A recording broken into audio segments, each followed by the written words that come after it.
What's up guys, we're going to be going through the best player props on PrizePicks today. Now I did want to show you the results from yesterday's picks from my exclusive Discord group, and as you guys see, we actually got 11 picks correct, which was absolutely insane. So we're on a huge hot streak, but if you want to get a 90% win rate and get 11 picks right like me, win more bets and receive the best picks from some of the best bettors in the world for less than a cup of coffee, you can access the exclusive Discord and meet some of the best sport bettors in the game by joining my Patreon, which will be linked down below in the description. Once you join, you will have complete access to the Discord and can start winning more bets today. So make sure to join my Patreon using the link in the description. And here's one of our members who just signed up and won himself $600 just yesterday, and another member who won $250 for the 4th day in a row since joining my Discord. So guys, if you want to win big money like our members, the link will be in the description, so go join the Patreon to have access to the Discord group, and I will be continuing to upload every single day on this channel the best bets and props, so make sure to subscribe so you don't miss my daily uploads. Alright, so let's get straight into the first pick. So we're going to start off with MLB, and when it comes to these picks, I'm not saying to chuck all of them into a parlay and hope for the best. Pick and choose the ones that you like and the ones that work best for you. So the first pick we're going to be talking about is none other than Graham Ashcraft, and this one is for 5 pitcher strikeouts, and this one is for more.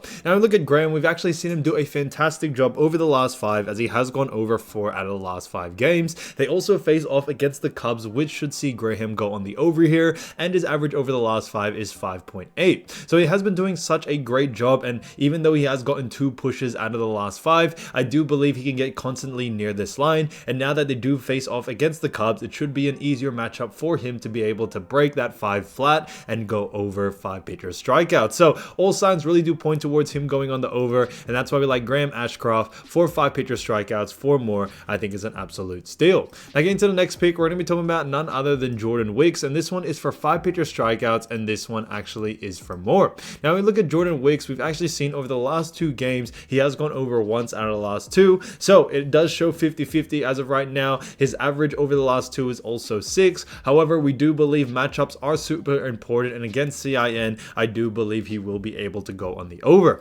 Now, although he doesn't have a lot of games played when it comes to showing last 5, instead it shows last 2, this may show great value for this pick. A lot of the bookies out there do actually have him over for 5 pitcher strikeouts as well, and that's one of the reasons why we really do like this pick, due to the fact that there may be more potential for him to go on the over rather than the under. So because of those reasons and the matchup that he does face off against, we do like Jordan Wicks 5 pitcher strikeouts for more. I think is a great pick overall.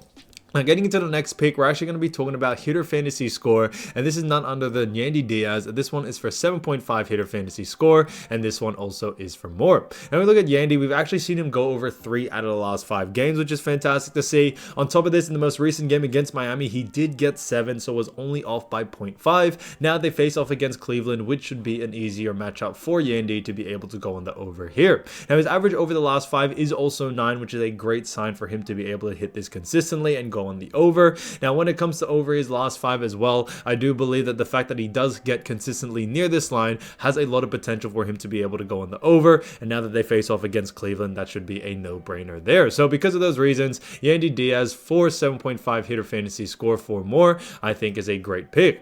Now getting to the next pick, we're going to be talking about Marcus Semien, and this is 7.5 hitter fantasy score, and this one is for less. Now we look at Marcus, we've actually seen him go on the under in 3 out of the last 5 games. The times he has gone over, he has just made it over, which I think is a telltale sign that he might go on the under now that he faces off against Minnesota. Now when they first off against Min, you know, in the August 28, August 27, he did go over twice, but I do believe they will be making adjustments. Marcus may not get the same amount of high usage rate that he also does get in this next matchup against Min, and that's one of the reasons why we do like the under for it. His average over the last 5 is 6.2, which is under the line as well.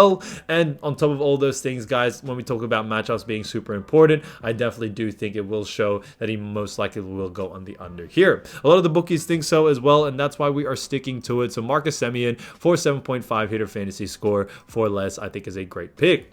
Now getting to the next pick, we're going to be talking about none other than Paul Goldschmidt, and this is 7 hitter fantasy score, and this one is for more. Now when we look at Paul, we've actually seen him go on the over in 2 out of the last 5. Now they face off against Pitt in this matchup, and his average over the last 5 is also 7.2. Now when it comes to Paul as well, one of the reasons why we really do like this pick is due to the fact that we are expecting a high usage rate out of someone like Paul in this matchup, and due to the fact that that may be the case, we could see a higher fantasy score from him. When it comes to the last games that he has played over the last 5, he has versed some pretty good teams in a sense of, expecting him to go on the under. But, now that he is facing off against Pitt, we do like the over for it, and a lot of people do think so as well. So because of those reasons, Paul Goldschmidt, 7-hitter fantasy score, 4 more, I think is a great pick overall. Again, to the next pick, we're actually going to head over into Wnba and talk about some other fantastic picks, and this one is none other than Diamond Miller. Now, Diamond Miller, this one is for 11.5 points, and this one actually is for more. Now, we look at Diamond Miller, we actually see she's gone on the over actually in 2 out of the last 5 games, which is fantastic to see. Now, they do face off against ATL, which should be more of an easier matchup for her to be able to go on the over. So, Atlanta Dream shouldn't really cause too much havoc to Diamond Miller to be able to go on the over here. Her average over the last 5 is also 12.5 as well, or 12.4, sorry, which is interesting to see. So, it is in that good range where she has the capability to definitely go on the over, especially in the matchup against Atlanta Dream. Now, when it comes to Atlanta Dream, they're actually ranked 10th in points allowed, so they're pretty much bottom 3rd when it comes to defending points, and that's one of the reasons why we really do like this pick as well. So Diamond Miller for 11.5 not hitter fantasy score points, sorry guys, and that one is also for more. Now, getting to the next one, we're going to be talking about none other than Ryan Howard. This one is for 17.5 points, and this one actually is for less.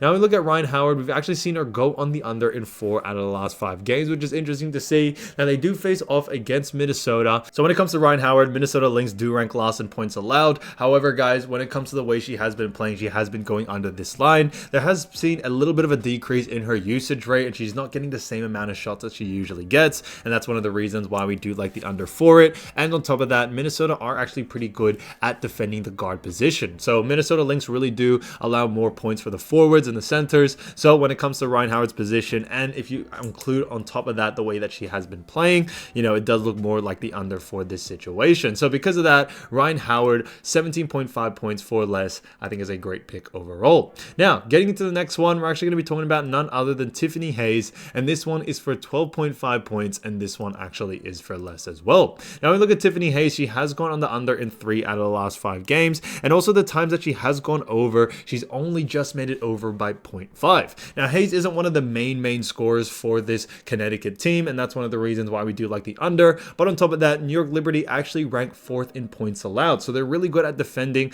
points in general, and they're also really good at defending the guard position as well. So because of those reasons, Tiffany Hayes may actually struggle in this matchup, and that's one of the reasons why we do like the under for it. A lot of the bookies think so as well, and we are sticking to what the bookies are saying. So Tiffany Hayes, 12.5 points for less, I think is a great pick. So guys, if you do want to win more bets and win more money, don't forget to join our exclusive Discord group by signing up to our Patreon. Should be a link down below in the description, or you can also find in the pinned comment down below. Once you join, you'll have complete access to the Discord and can start winning more bets and win more money today. So guys, I'll see you over there, and I'll see you soon. Peace.